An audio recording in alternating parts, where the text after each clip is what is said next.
Boa noite a todos. Que a paz de Deus e de nosso amado Mestre Jesus esteja com todos nesse ambiente. Sejam todos muito bem-vindos nesta casa. Vamos aos nossos recadinhos dessa noite. Solicitamos voluntários, psicólogos que possam dispor algumas horas na semana para atenderem pessoas carentes em nosso lar Irmandir-se. Os interessados devem entrar em contato aqui no centro com a Edna, às terças e sextas-feiras à noite, às 19 horas. E terças e quintas à tarde, às 14 horas. Desde já agradecemos a colaboração.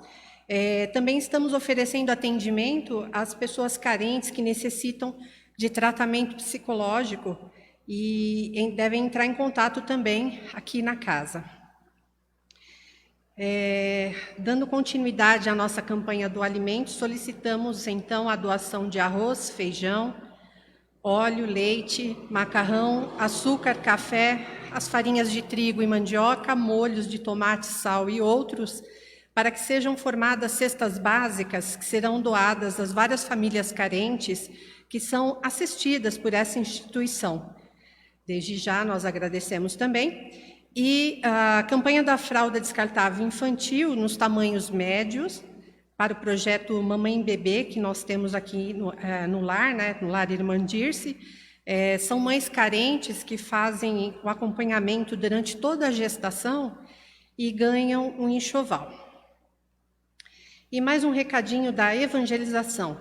As atividades da evangelização, elas continuam suspensas. Porém, nós estamos com videoaulas e atividades todos os sábados, no mesmo horário, às 9h30 da manhã, através das redes sociais, Facebook, Instagram e YouTube também. Esses são os nossos recadinhos dessa noite. Então, eu convido a todos agora a fazermos a nossa prece de abertura. Aqueles que se sentirem à vontade, por gentileza, fechem os seus olhos.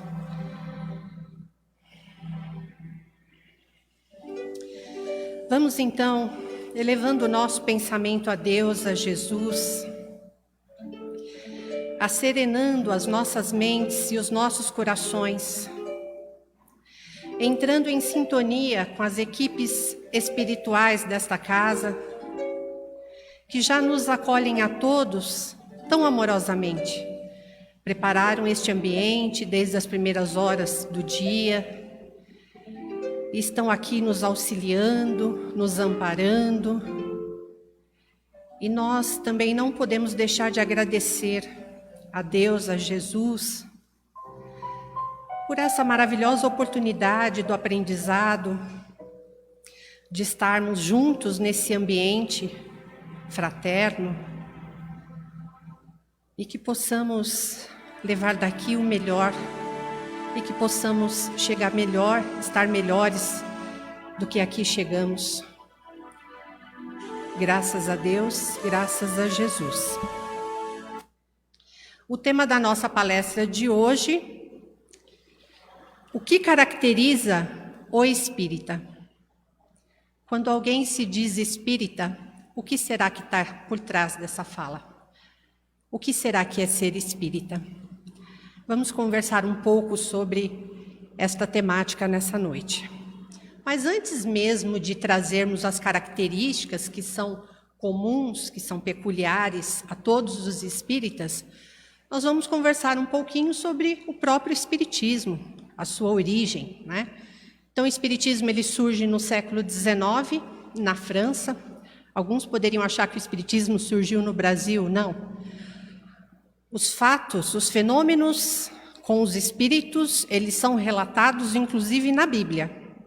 Porém, esse surgimento, ele se dá efetivamente na França e através de Hippolyte Léon Denisard Rivail, mais conhecido como Allan Kardec, ele tem essa missão de trazer a todos, de uma forma organizada, o que seria o espiritismo. Mas, na verdade, tudo se processa de uma maneira bem interessante. Um dia, Kardec, andando pelas ruas de Paris, encontra com um amigo, de nome Charlotte. E Charlotte começa a relatar para Kardec alguns fenômenos bem interessantes, de mesas girantes, de copos que subiam e desciam, fenômenos totalmente estranhos para a época. Mas Kardec era totalmente descrente disso tudo. Kardec era um pedagogo, Kardec se formou através da escola de Pestalozzi, era um professor totalmente descrente. E Kardec, naquele momento, não dá tanta importância sobre esses fenômenos, mas fica um tanto quanto curioso, né? Ele, que era um homem das ciências, ele dizia, como é possível isso, né? Não tem lógica nesses fatores todos. E o amigo, após muitas e muitas e muitas insistências, convida Kardec a participar de uma dessas sessões em um dos centros espíritas. Kardec reluta, mas até que o amigo convence a que ele possa ir, pelo menos para visitar e conhecer o que se processava lá no centro. E Kardec vai. Numa das sessões, um médium diz a Kardec, na época Hippolyte, que ele havia sido, numa outra reencarnação, um espírito celta. Celta era um povo muito, muito antigo. E lá naquela situação, naquela reencarnação, Kardec tinha Hippolyte Léon Denisard Rivaio tinha o nome de Allan Kardec. É lá que vem a origem do nome dele. A partir daí, Kardec começa todo um estudo, né? E esse espírito diz a Kardec que ele teria essa missão de codificar, de organizar todos esses estudos que iriam muito além, né? Muito além, e que iriam atravessar os próximos séculos.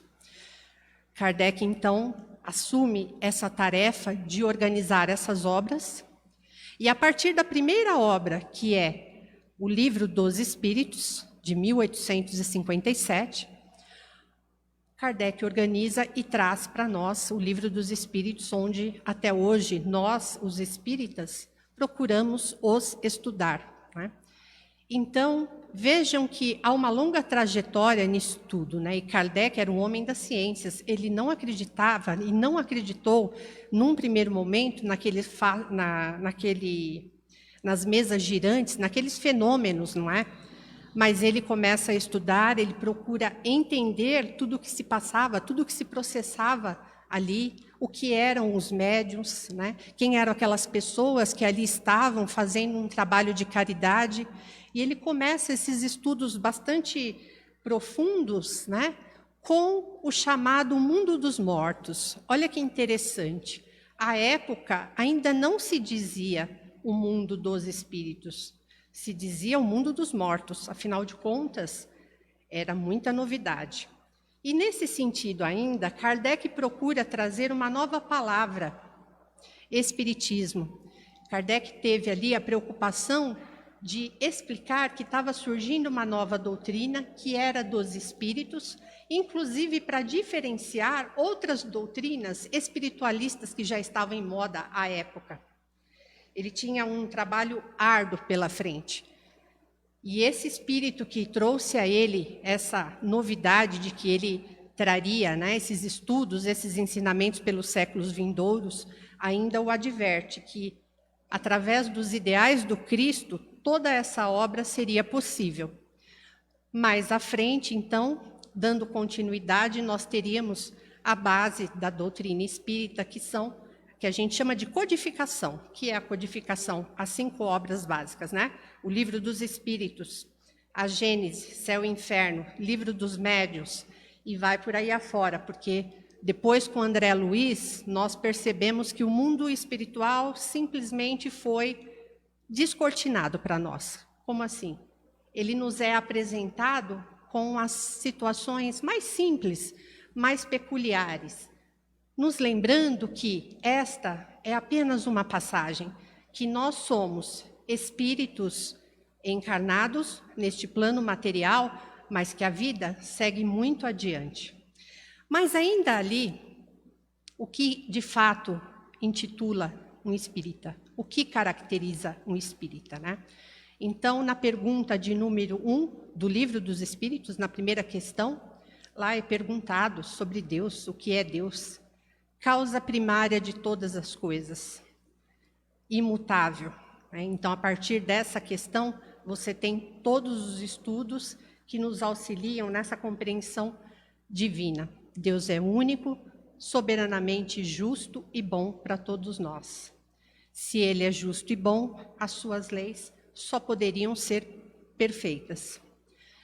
Para nós, espíritas, a reencarnação é algo de suma importância.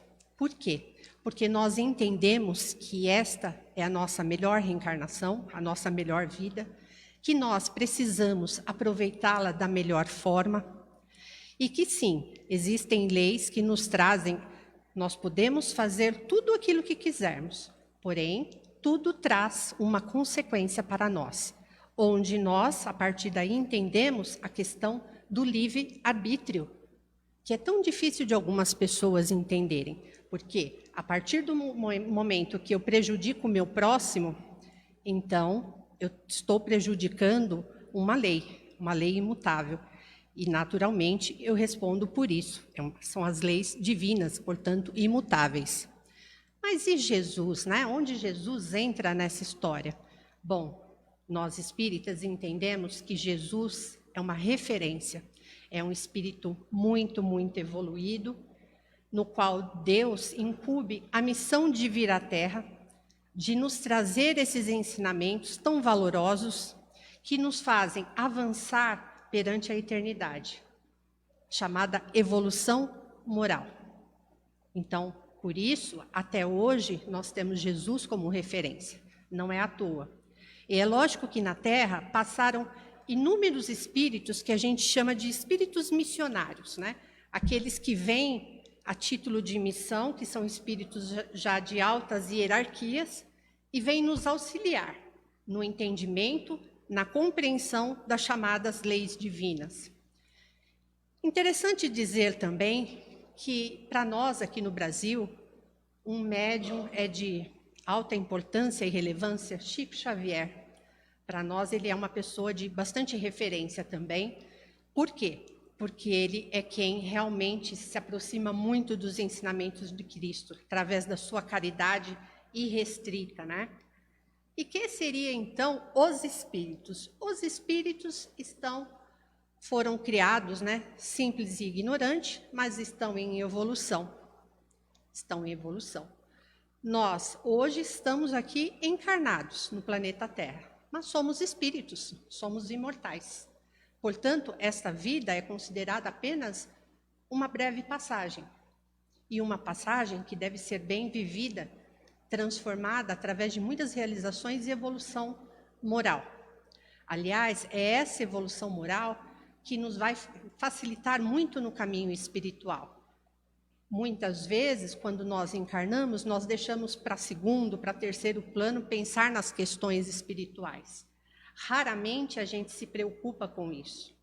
E veja que, no caso, a morte se torna algo de bastante peso, porque despedir-se de alguém da nossa família, de alguém do nosso convívio, se nós não temos o entendimento da reencarnação como um processo, acaba sendo muito doloroso, porque é como se eu nunca mais fosse ver aquela pessoa. E isso traz um peso muito grande aqui no coração. Imagine uma mãe que perde o seu filho, seja lá em qual situação for. É uma dor muito forte. É como se ela não tem esse entendimento da reencarnação, fica muito difícil esse entendimento. Para nós, a reencarnação é apenas uma passagem onde nós estamos aqui no plano material e os espíritos no plano espiritual. Um dia todos nós nos reencontraremos. As famílias não são só as famílias consanguíneas, as famílias da Terra. As famílias são em espírito. É lá que se reúnem os verdadeiros laços de fraternidade, de solidariedade, que são imutáveis. Então a morte passa a ter uma outra conotação. Mas ainda se nós pensarmos aquilo que pode caracterizar os espíritas, nós também precisamos falar da caridade. da caridade restrita, do amor ao próximo. E aqui no Evangelho segundo o Espiritismo, capítulo 17, sede perfeitos. E há um capítulo, um item, se chama o homem de bem. Vamos dar uma olhada nele. Diz aqui, o verdadeiro homem de bem é aquele que pratica a lei de justiça, de amor e caridade, na sua maior pureza. Se interroga a sua consciência sobre os próprios atos. Pergunta se não violou essa lei, se não cometeu o mal, se fez todo o bem que podia, se não deixou escapar voluntariamente uma ocasião de ser útil, se ninguém tem do que se queixar dele, enfim. Se fez aos outros tudo aquilo que queria que os outros fizessem por ele. Tem fé em Deus, na sua bondade, na sua justiça e também na sua sabedoria.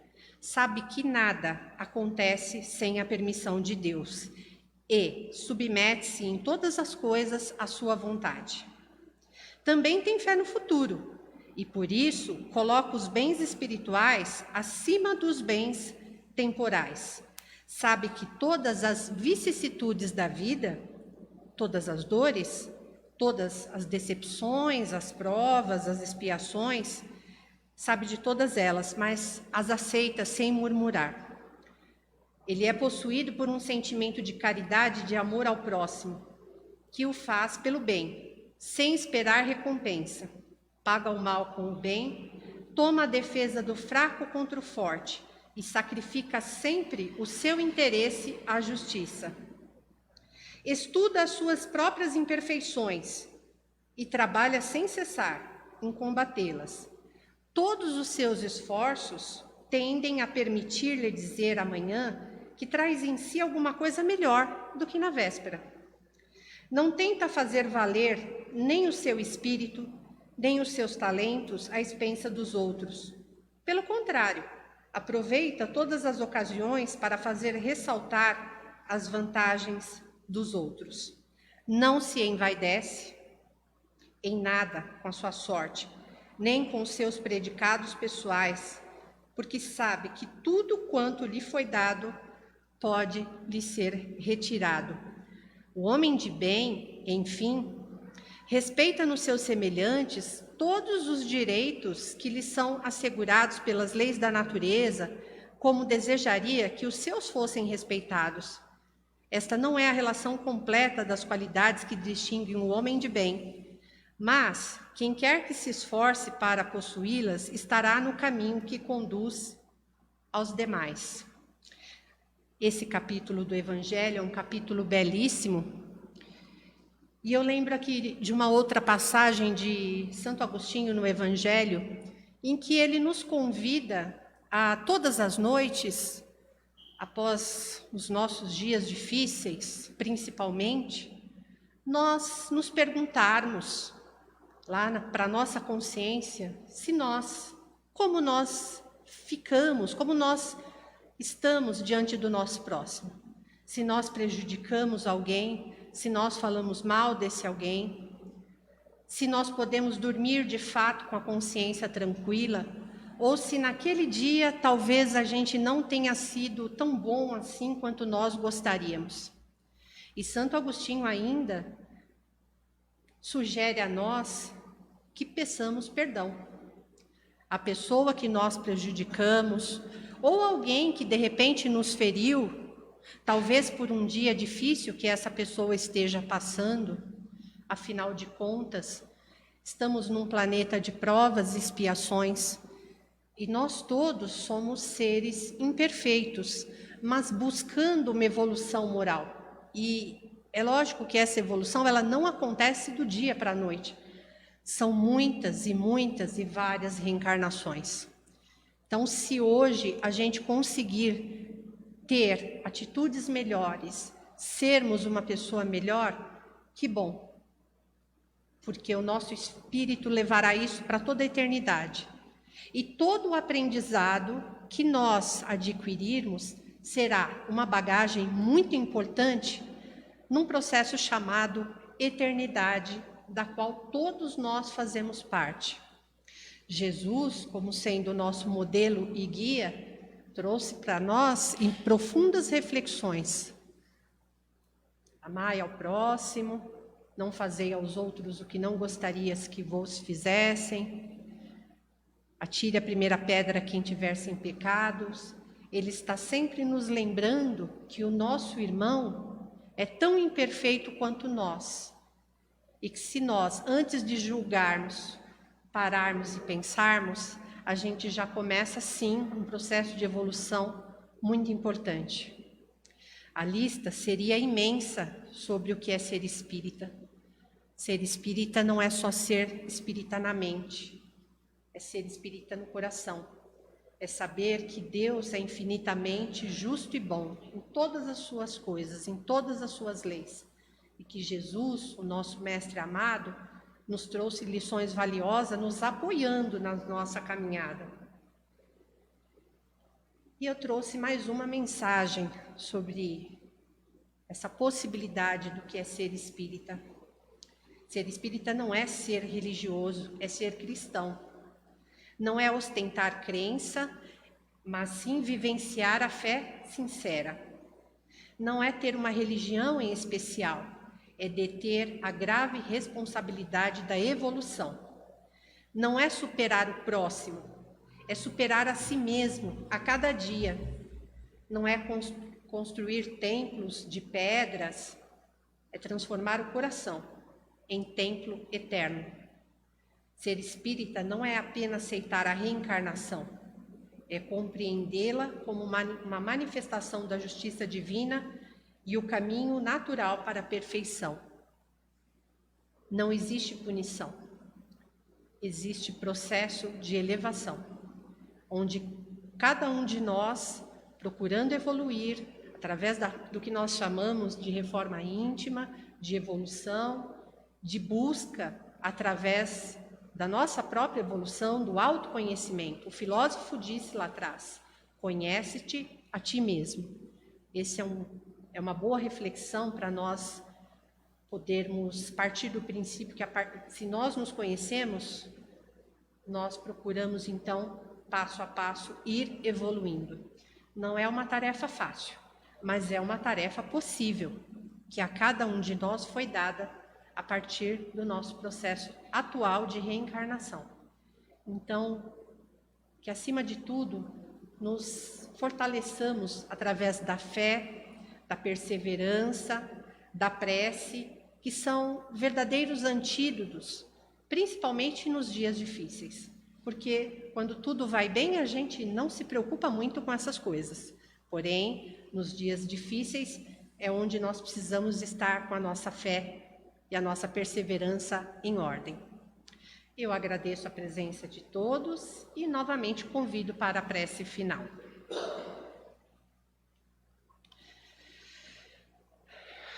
Deus, Pai de amor e de bondade, mais uma vez te agradecemos imensamente pela oportunidade de estarmos juntos nesse planeta maravilhoso, mas tão desafiador, Senhor, que possamos enxergar no próximo o nosso irmão, alguém que é tão carente e tão necessitado quanto nós mesmos. Que Deus, o nosso Pai, Jesus, nosso Mestre amado, nos abençoe a todos. Uma boa noite.